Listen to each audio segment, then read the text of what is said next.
the Lord Jesus Christ bless you and open your spiritual eyes to see Jesus today. Welcome you to watch a broadcast by Lord Jesus Christ, the Only Hope program. Take a moment to get your Bibles and listen to this wonderful message that can change your lives forever about the Feast of Trumpets, the Feast of New Year. All glory be to Jesus. எல்லா மகிமையும் ஆண்டவர் இயேசு கிறிஸ்து ஒருவருக்கே. I praise God and thank Him for giving me this wonderful opportunity and great privilege, hallelujah, to speak about the Feast of Trumpets, to continue to speak on it once again in this new year 2024. ஆண்டவர் இயேசு கிறிஸ்து இந்த புதிய வருஷத்துல எக்கால பண்டிகையை பற்றி, வருஷப்பிறப்பு பண்டிகை பற்றி தொடர்ந்து பேசும்படிக்கு இந்த புதிய வருஷத்துல இன்னொரு சந்தர்ப்பத்தை கொடுத்தபடியால் நன்றியோடு அவரை துதிக்கிறேன். Greetings to all my wonderful viewers, faithful viewers in the matchless name of our Lord and Savior Jesus Christ. ஆண்டவர் இயேசு கிறிஸ்துவின் மேலான நாமத்துல ஹல்லேலூயா. உண்மையா வார இந்த செய்திகளை கேட்டுக்கொண்டிருக்கிற பரிசுத்தவான்களுக்கு என்னுடைய வாழ்த்துக்களை தெரிவிக்கிறேன். The next half hour, the power and prosperity of the living Word of God is going to change your lives forever. அடுத்த அரை மணி நேரத்தில் ஹல்லேலூயா ஆண்டவர் இயேசு கிறிஸ்துவின் ஜீவனுடைய வார்த்தை வல்லமையும் ஆசீர்வாதமும் உங்களுடைய வாழ்க்கையை முற்றிலும் மாற்றப் போகிறது. Don't change channels. Hallelujah. There is no other news greater than the good news of the gospel of the Lord Jesus Christ. நீங்கள் சேனல் மாற்றாதீர்கள். ஆண்டவர் இயேசு கிறிஸ்துவோட நற்செய்தியை விட வேற எந்த செய்தியும் நீங்கள் மேலான செய்தி நீங்கள் கேட்கவே முடியாது. If you want prayer, call the number on the screen. உங்களுக்கு ஜெபம் தேவைப்பட்டால் அந்த டெலிஃபோன் நம்பரை கூப்பிடுங்க. Prayer is the fastest form of receiving power, healing, deliverance and blessings.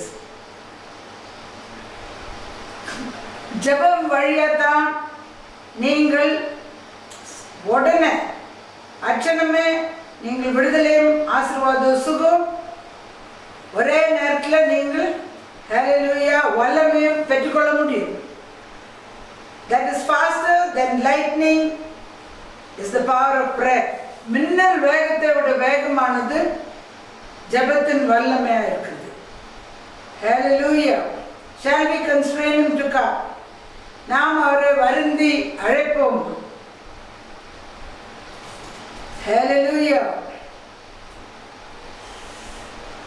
என் ஜீவன் நீர்தானே, என் துதியும் நீர்தானே, என் ஜீவன் நீர்தானே, என் துதியும் நீர்தானே.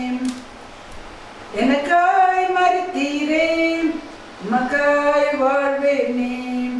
எனக்காய் மரித்தீரே, உமக்காய் வாழ்வேனே. Hallelujah. We are going to continue in the third and last fall feast of the Lord.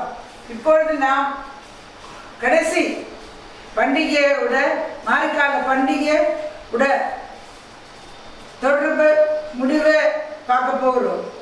This is the most important feast of the Lord which we have to celebrate with the whole of our hearts, minds, soul and strength.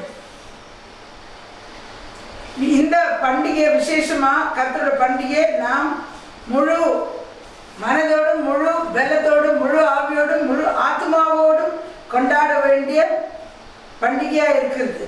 Particularly in these times and seasons, as we are in the season of the second coming of the Lord Jesus Christ to this earth. விசேஷமா இப்பொழுது நாம் இருக்கிற காலகட்டத்தை கவனிச்சா ஆண்டவர் இயேசு கிறிஸ்து இரண்டாம் வருகையின் காலத்துல இந்த பூமிக்கு வருகிற காலத்துல நாம் வாழ்ந்து கொண்டிருக்கிறோம். To take to heaven his children who have washed their sins in the blood of the Lamb. அவர் பாவபரிகாரம் ரத்தத்தினால கழுவப்பட்டு பாவபரிகாரம் பெற்றுக்கொண்டு ஆட்டுக்குட்டியின் ரத்தத்தினால கழுவப்பட்டு ஹல்லேலூயா அவருடைய பிள்ளைகளை கொண்டு போகும்படிக்கு வருகிறார். The Jewish festivals are the appointed times of Messiah's return to this earth. யூதர்களுடைய பண்டிகை வழியாக தான் மேசியாயோட இரண்டாம் வருகை இந்த பூமிக்கு இருக்கிற நியமித்த காலமாக இருக்குது. The first of the three, the Lord's feast, is the Feast of Trumpets, which we saw about in detail in the last month. இந்த மாரிக்கால பண்டிகையோட 3 பண்டிகை சேர்ந்து வருதுல முதலாவது எக்கால பண்டிகை இருக்குது. கடந்த மாதம் முழுவதும் அதை பற்றி நாம் அதிகமாக ஆராய்ந்து பார்த்தோம். Where we are having our feast of New Year celebration. இப்பொழுதும் வருஷப்பிறப்பு பண்டிகை எக்கால பண்டிகையா இருந்தது யூதர்களுக்கு. After the feast of Yom Teruah or Feast of Trumpets, Rosh Hashanah comes what is called the 10 days of awe in the Jewish tradition. யூதர்களோட பாரம்பரியத்தில் இந்த எக்கால பண்டிகை யாம் ட்ரூவா என்று இல்லைன்றால் ரோஷ் ஹஷனா என்று சொல்லப்படுகிறது மூல பாஷையில். அடுத்தது என்ன வருகிறது என்றால் 10 நாட்கள் ஜெபிக்கிற நாட்கள் வருகிறது. In these 10 days they begin a period of forgiveness or confession. இந்த 10 நாட்களில் என்ன செய்கிறார்கள்? யூதர்கள் மன்னிப்பு பெற்றுக்கொள்ளும்படிக்கு அறிக்கையிடுற ஒரு நாட்களாக இருக்கிறது. They confess their sins daily. They search their hearts, tormenting themselves. Hallelujah. In different ways. அவர்கள் என்ன செய்வார்கள்? அவர்கள் பாவத்தை அறிக்கையிட்டு அவர்கள் இருதயத்தை ஆராய்ந்து பார்த்து தன்னையே தியாகம் செய்து ஜெபிப்பார்கள். This is done before the day of atonement and it culminates in the holiest day of the year in the biblical calendar. இது பாவ நிவர்த்தி பண்டிகைக்கு முன்னாடி இந்த பண்டிகை வர்றதை பார்க்குறோம். வருஷத்திலேயே பரிசுத்தமான நாளாக இருக்கிறது வேதத்தின் கேலண்டர் பிரகாரம். This is the only day in the Mosaic covenant that the high priest would enter the holiest of holies. மோசேயோட உடன்படிக்கையில் இந்த ஒரே ஒரு பண்டிகைக்கு தான் பிரதான ஆசாரியன் மகா பரிசுத்த ஸ்தலத்துக்குள்ளே பிரவேசிப்பார்கள். No one was allowed to enter throughout the whole year. இது வருஷம் எல்லாம் கூட யாரும் அந்த மகா பரிசுத்த ஸ்தலத்துக்குள்ளே பிரவேசிக்க முடியாத இருந்தது. Hallelujah. They had to make sacrifices for themselves, their families and for the people. அவர்கள் என்ன செய்ய வேண்டுமா இருந்தது? அவர்கள் பலிகளை தன் குடும்பத்துக்காக தனக்காக பிறகு தன்னுடைய ஜனங்களுக்காக பலிகளை செலுத்த வேண்டியதாக இருந்தது. The main point is that there is this period. அப்போ இது என்னன்னா இது முக்கியமான காரியம் என்னவென்றால் இந்த 10 நாட்கள் இருந்தது. That is heart searching, tormenting themselves in some way and reconciling with God. இந்த 10 நாட்களில் அவர்கள் தன்னை தியாகம் செய்து இருதயத்தை ஆராய்ந்து பார்த்து எல்லாவற்றிலும் சோதிச்சு ஆராய்ந்து பார்த்து தேவனோட ஒப்புரவாவார்கள். Hallelujah. Because in Isaiah 59 verse 1 and 2 we read that the Lord's hand is not shortened that it cannot save, neither is ear heavy that it cannot hear. But your iniquities have separated between you and your God, and your sins have hid his face from you, that he will not hear. அப்பொழுது நாம் என்ன பார்க்குறோம்? ஏசாயா தீர்க்கதரிசி மூலமா 59 அதிகாரம் 1-2 வசனத்தில் நம்ம என்ன வாசிக்கிறோம்?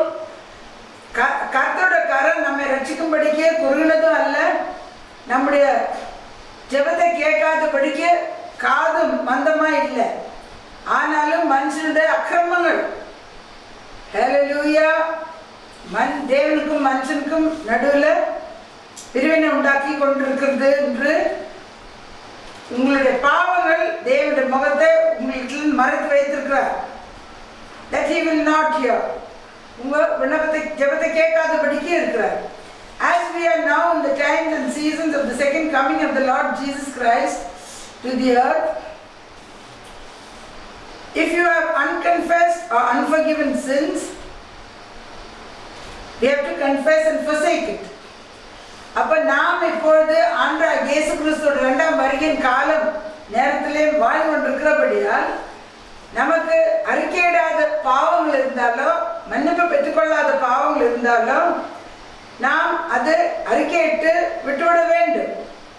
Otherwise that will block you from going with Jesus Christ, the heavenly bridegroom. இல்லை என்றால் ஆண்டவராகிய இயேசு கிறிஸ்து தன்னுடைய ஜனங்களை கூட்டிக் கொண்டு வரும்போது அந்த பாவம் வந்து தடை செய்யும், இங்க போக முடியாத இருக்கும். This is for all those saints of God who have already received forgiveness of sins, initially by repenting. இதெல்லாம் வந்து யாருக்காக? ஏற்கனவே பரிசுத்தவான் தேவனுடைய பரிசுத்தவான்கள் பாவ மன்னிப்பின் நிச்சயம் பெற்றுக்கொண்டவர்கள் ஆரம்பத்தில் மனம் திரும்பி முழுக்க ஞானஸ்நானம் எடுத்து கர்த்தராகிய இயேசு கிறிஸ்துவின் நாமத்தில் பாவ மன்னிப்புக்கென்று ஞானஸ்நானம் பெற்றவர்களை பற்றி இது. Repenting and taking immersion baptism in the name of the Lord Jesus Christ for the remission of their sins. Further sins that we commit should be forgiven by approaching God in this manner. Otherwise we can get left out at Jesus' second coming. பிறகு நாம் செய்கிற பாவங்கள் எல்லாம் இந்த வழியில நாம் மன்னிப்பு பெற்றுக்கொள்ள வேண்டும். தேவனிடத்துல நாம் அறிக்கையிட்டு மன்னிப்பு பெற்றுக்கொள்ள வேண்டும். இல்லை என்றால் ஆண்டவராகிய இயேசு கிறிஸ்து இரண்டாம் வருகையில கைவிடப்பட்டு கூட இருக்கலாம். As Jesus says in the Gospels, what does it profit a man if he saves the whole world and loses his own soul? ஆண்டவராகிய இயேசு கிறிஸ்து சுவிசேஷத்துல சொல்ற பிரகாரம் என்ன சொல்லுகிறார்? மனுஷன் உலகத்தை ஆதாயப்படுத்தினாலும் தன்னுடைய ஆத்மாவை நஷ்டப்படுத்தினால் பயனேது?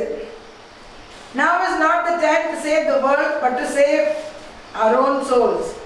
இப்போ வந்து உலகத்தை ரட்சிக்கிற காலம் கிடையாது. நம்முடைய ஆத்மா நாம் ரட்சிப்பு பெற்றுக்கொண்டாயா இல்லையா என்று ஆண்டவர் வந்தா நாம் அவரோடு கூட போகுமா இல்லையான்னு ஆராய்ந்து பார்க்குற காலமா இருக்குது. The Lord Jesus says in the Gospels to his disciples to pray for certain things.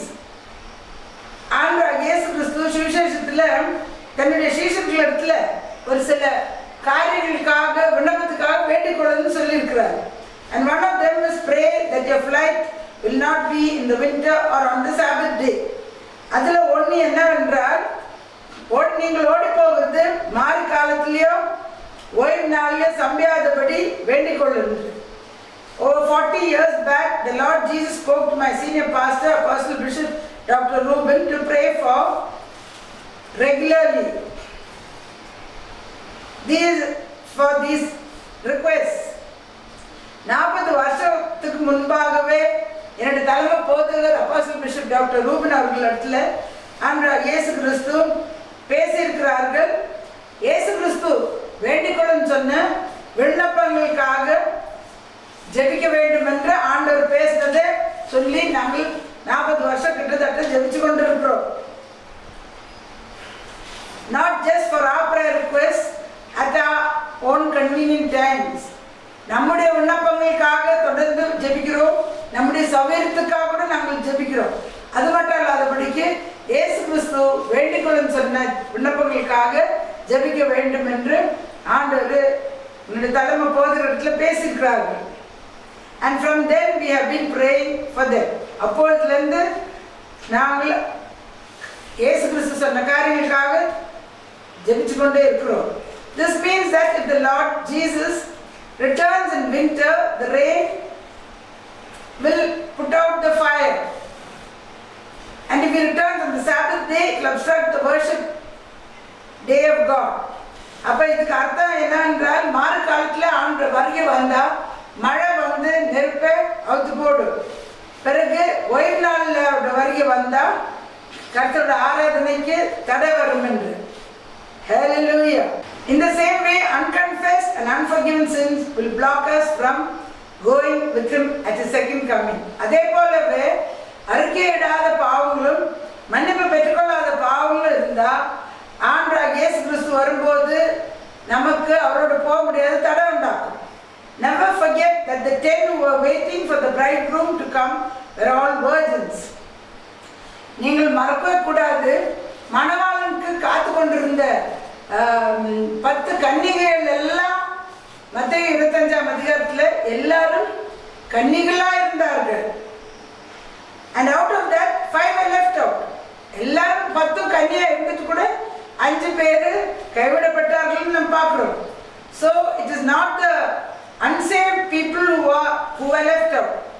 ரட்சிக்கப்படாத ஜனங்கள் கைவிடப்பட்டது. It was the people who had received first round forgiveness of sins through immersion baptism.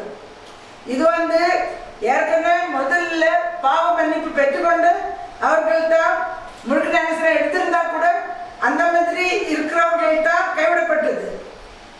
What do we understand through this? இதிலிருந்து நாம் என்ன புரிந்து கொள்கிறோம்? That just taking baptism will not take you to heaven, but the process following is also equally important. ஞானஸ்நானம் மட்டும் எடுத்தா பரலோகத்துக்கு போக முடியாது.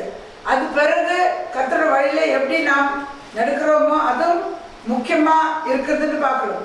Jesus speaks about this, saying that if you miss out on the one point of the law, it is as good as you missed out on all other laws too. இயேசு கிறிஸ்துவை பற்றி என்ன சொல்லுகிறாருன்னு பார்த்தா, நியாயப்பிரமாணத்தில் ஒன்று மீறி விட்டா எல்லாம் மீறின மாதிரி தான் இருக்குது என்று. Straight is the gate and narrow is the way that leads to life, and few are they that find it, says the Lord. இடுக்கமான தமிழ்ல மொழிபெயர்ப்பு கொஞ்சம் வித்தியாசமா இருக்குது. இடுக்கமான வழியும் குறுகலான பாதையில் தான் ஜீவனுக்கு வழி நடத்தும், ஒரு சிலர் தான் அது கண்டுபிடிக்குவார்கள் என்று. In English, hallelujah, straight is not the word straight as the Tamil translation says. ஆங்கில வார்த்தை straight ன்னா strait IGHT அல்ல, அந்த தமிழ்ல மொழிபெயர்த்திருக்கிற மாதிரி. It means in English a narrow strip of water, that is through immersion water baptism. அது straight ன்னு சொல்லி இருக்கிற வார்த்தை அது தண்ணீரின் ஒரு சின்ன தண்ணீர் பாதை. அது ஞானஸ்நானம், தண்ணீர்ல முழுக்க ஞானஸ்நானத்தை பற்றி வழியாத்தான் entrance is through that, அந்த வழியில தான் பிரவேசிக்க முடியும் என்று அர்த்தம். Not everyone is going to get there so easily as people imagine they can.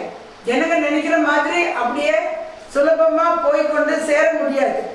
The first and the most important part of man's body, which Apostle James writes in chapter 3 of his epistle, is man's own tongue. அப்போ முக்கியமா முதலாவது மனுஷன் சரீரத்தில் இருக்கிற முக்கியமான அவயத்தை பற்றி அப்போஸ்தலனாகிய யாக்கோபு தன்னுடைய நிருபத்தில் 3ஆம் அதிகாரத்தில் எழுதுகிறது என்னவென்றால் மனுஷனுடைய நாக்கை பற்றி. That can take it all or break it all. மனுஷனுடைய நாக்கு எல்லாம் அழிச்சு விடக்கூடும், இல்லைன்னா எல்லாம் ஆசீர்வாதம் பெற்றுக்கொள்ள முடியும். If you want to stay alive till the end of 2024, first thing we have to do is seal our mouths.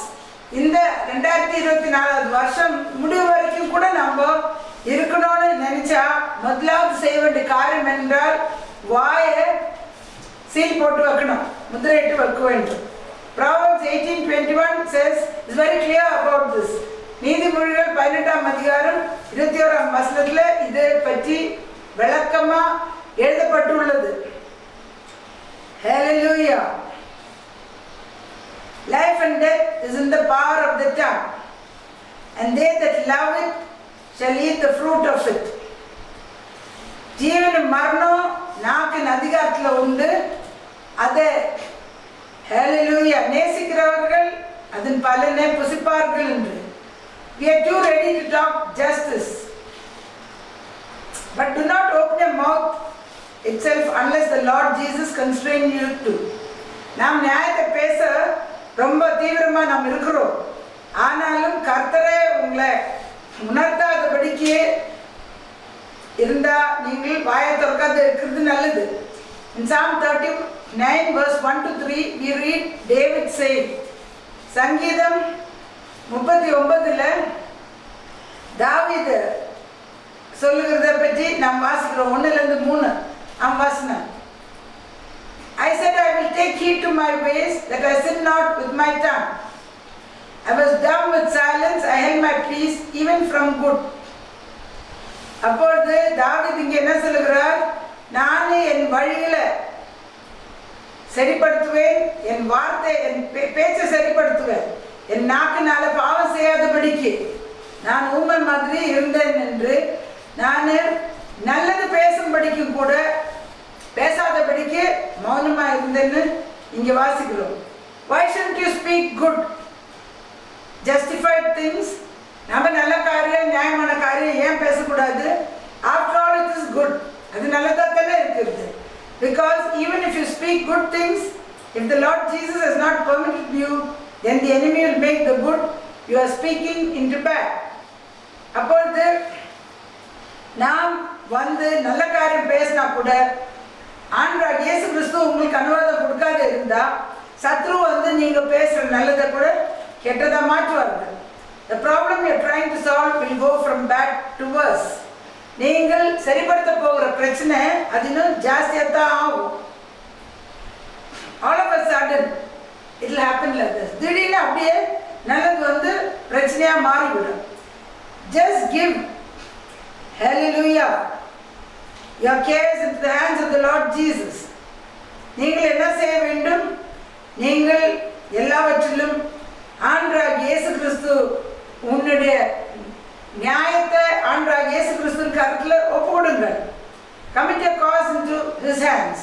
He can do justice 1,000 times better than us. ஆண்டவர் இயேசு கிறிஸ்து நம்மை விட 1000 மடங்கு நியாயம் செய்ய முடியுமா இல்லையா? Vengeance is mine, I will repay, says the Lord. பழி வாங்குறது எனக்குரியது, நான் பதில் செய்வேன்னு சொல்லுகிறார். We have entered into the Lent season from 14th of this month, 40 days. இந்த மாதம் 14ஆம் தேதியிலிருந்து 40 நாள் லென்ட் நாட்களில் பிரவேசித்திருக்கிறோம். A wonderful opportunity for God's people to fast, pray and reconcile with God. கர்த்தருடைய ஜனங்களுக்கு ஒரு நல்ல சந்தர்ப்பம். உபவாசம் இருந்து ஜெபித்து தேவனோடு ஒப்புரவாகும்படிக்கு. Your body will be healed and you will be delivered from all kinds of addictions and bondages. உங்க சரீரம் சுகம் ஆகும், விடுதலை பெற்றுக் கொள்வீர்கள். எல்லா என்ன மாதிரி அடிமைத்தனத்தில் இருந்தாலோ கட்டுகளில் இருந்தாலோ நீங்கள் விடுதலை ஆவீர்கள். When you make, hallelujah, a sacrifice and meditate on the death, burial and resurrection of our Lord and Savior Jesus Christ, நீங்கள் ஒரு தியாகத்தை செய்து நீங்கள் ஆண்டவர் இயேசு கிறிஸ்துவோட மரண அடக்கம் உயிர்த்தெழுதலை பற்றி தியானம் செய்யும் போது எல்லா விடுதலை ஆசீர்வாதம் பெற்றுக்கொள்வீர்கள். He died for this very purpose and shed his priceless blood to conquer the world and the devil, to redeem us from death and hell. ஆண்டவர் இயேசு கிறிஸ்து ஒரே நோக்கத்துக்காக நமக்காக மரித்து அவருடைய விலையேறப்பெற்ற ரத்தத்தை சிந்தியிருக்கிறார். உலகத்தையும் பிசாசையும் ஜெயிக்கும்படிக்கு, to redeem us from death and hell, மரணத்திலிருந்தும் பாதாளத்திலிருந்தும் நம்ம மீட்டு எடுக்கும்படிக்கு ஆண்டவர் இயேசு கிறிஸ்து மரித்தார். For sanctification, healing and fullness of the Holy Spirit, நாம் பரிசுத்தமாக்கும்படிக்கும் சுகம் பெற்றுக்கொள்ளும்படிக்கும் பரிசுத்தாவின் நிறைவை பெற்றுக்கொள்ளும்படிக்கும் ஆண்டவர் இயேசு கிறிஸ்து ரத்தம் சிந்தியிருக்கிறார். He has borne our griefs and carried our sorrows and taken all our infirmities and diseases. By his stripes we are healed. அவர் நம்முடைய பாடுகளை ஏற்றுக்கொண்டு துக்கங்களை சுமந்து கொண்டிருக்கிறார். நம்முடைய பலவீனங்களும் நோய்களும் ஏற்றுக்கொண்டு அவருடைய தழும்புகளால் நாங்கள் குணமாகிறோம். Hallelujah. Shall we look up to the cross of our Lord and Savior Jesus Christ and prepare to celebrate the first of the spring feast, the feast of Passover? நாம் அனைவரும் ஆண்டவர் இயேசு கிறிஸ்துவோட சிலுவை நோக்கி பார்ப்போமா? உஷ்ணகாலம் பண்டிகையோட முதலாம் பண்டிகை, கர்த்தரோட பண்டிகை, பஸ்கா பண்டிகை கொண்டாட நாம் ஆயத்தப்படுவோம். I'm going to pray for you now. நான் உங்களுக்காக ஜெபிக்க போகிறேன். இஸ்ரவேலின் துதிகள் வாசம் செய்கிற மகா பரிசுத்த தேவனே, ஹல்லேலூயா. மரித்தேன், இதோ சதா காலம் உயிரோடு இருக்கிறேன்னு சொன்ன தேவனே, ஹல்லேலூயா. எங்களுக்காக 3 ஆணியில சிலுவையில் தொங்குனீரே, ரத்தம் சிந்தினீரே, பாடுகளை அனுபவித்தீரே, துக்கங்களை சுமந்து கர்த்தாவே பாடுகளை ஏற்றுக்கொண்டீரே, அதுக்காக நன்றி கர்த்தாவே. எங்களை தகுதிப்படுத்தும் இந்த நாட்களில் கேட்குற ஒருத்தரும் மேலேயும் கர்த்தாவே இப்படி அபிஷேகத்தை முதல் மாசத்துல ரெட்டிப்பான அபிஷேகம் உண்டென்று பார்க்குறோம். ஹல்லேலூயா, தேங்க் யூ ஜீசஸ். அப்படியே கர்த்தாவே நீர் அவங்கள விடுதலையாக்க வேண்டுமா ஜெபிக்கிறேன், விடுதலையாக்க வேண்டுமா ஜெபிக்கிறேன். இப்பொழுதே இந்த நாள் கூட கர்த்தாவே ஹல்லேலூயா பரிசுத்த உபவாச நாட்கள் தியாகம் செய்து அன்றே நீ பட்ட பாடுகளை தியாகம் செய்கிற நாட்கள். ஹல்லேலூயா, இந்த நாட்களோட அபிஷேக வல்லமை, உயிர்த்தெழுந்த வல்லமை எல்லார் மேலே ஊற்றவன்மாவை ஜெபிக்கிறேன், ஊற்றவன்மாவை ஜெபிக்கிறேன். கர்த்தாவே மரண தருவாயில கூட பலவீனத்தோடு நோக்கி எதிர்பார்த்து சுகத்துக்காக எதிர்பார்த்து கொண்டிருக்க ஒருவருக்காக ஜெபிக்கிறான். ஆவிய ஊற்று, விடுதலை நீ தாரு, அபிஷேக வல்லமை ஊற்று, விடுதலை தாரு. இப்பொழுதே ஆவி ஊற்றி அவங்களுக்கு விடுதலை தாரு, அற்புதம் செய்யும் ஆண்டவரே. இந்த நாட்கள் 40 நாட்கள் முடிவுக்குள்ள விசேஷமான அபிஷேக வல்லமை விடுதலை ஆசீர்வாதம் எல்லாரும் கிருபத்தார் நாம ரிமைண்ட் இயேசு கிறிஸ்துவின் விளையாட்டு நாமத்தில் ஜெபிக்கிறேன் நல்ல பிதாவே. Dear Lord Jesus, I pray for each and everyone listening to this message in this first feast, spring feast of the Lord, the feast of Passover. 40 days Lent period has begun. Lord, let each and everyone, Lord Jesus, fast and pray. Lord Jesus, reconcile with you and receive deliverance and blessings and healing from whatever they are suffering from. All their prayer requests, when you make a vow to the Lord and offer, give a sacrificial offering, every prayer request will be answered. Pour out the Holy Spirit on them right now. Pour out the Holy Spirit on them right now. Whatever serious condition they are in right now, Lord, and want healing and deliverance, Lord, pour it out, Lord Jesus. Hallelujah. Pour out a double portion on them. Heal them, deliver them. Lord Jesus, bless them. In Jesus' name I pray with thanksgiving. இந்த செய்தி உங்களுக்கு ஆசீர்வாதமாக இருந்தால் நீங்கள் இந்த முகவரிக்கு தொடர்பு கொள்ளுங்கள். உங்களுக்கு இந்த ஊழியத்தை தாங்க விரும்பினா நீங்கள் உங்கள் காணிக்கைகளை இந்த அக்கௌண்ட் நம்பரில் நீங்கள் போடுங்கள். ஆண்டவராகிய இயேசு கிறிஸ்து உங்களுக்காக நான் மரித்தேனே, எனக்காக நீ என்ன செய்தான்னு கேட்குறார். நீங்கள் தியாகமான காணிக்கைகளை செலுத்தி இந்த கடைசி கால அறுவடை தாங்கள். கர்த்தர் உங்களுக்கு வானத்தின் பலனை திறந்து இடங்கொள்ளாமல் மட்டும் வருஷிக்க செய்வார். If this message is a blessing to you, contact us by phone. Your testimonies are blessing to many. If you want to uphold this ministry, support this ministry, send your offerings to the account number mentioned on the screen. Sacrificial offerings to the sacrifice that the Lord Jesus Christ made for each one of us. You honor the Lord and celebrate Him in this feast of Passover with sacrificial first fruit offerings, which God's people did, and He opened the windows of heaven and poured out blessings which they did not have room enough to contain. If you want individual prayers, contact us by phone. Friday morning 10 to 2, individual prayers will be made for your deliverance. தனிப்பட்ட ஜெபங்கள் தேவைப்பட்டால் எங்களுக்கு அந்த telephone நம்பரில் கூப்பிடுங்கள். வெள்ளிக்கிழமை காலையில் 10லேருந்து 2 வரைக்கும் தனிப்பட்ட ஜெபங்கள் ஏறெடுக்கப்படும். வந்து உங்கள் விடுதலை பெற்றுக்கொள்ளுங்கள். Till we meet again, do not forget, Jesus Christ is Lord. Amen. May God bless you.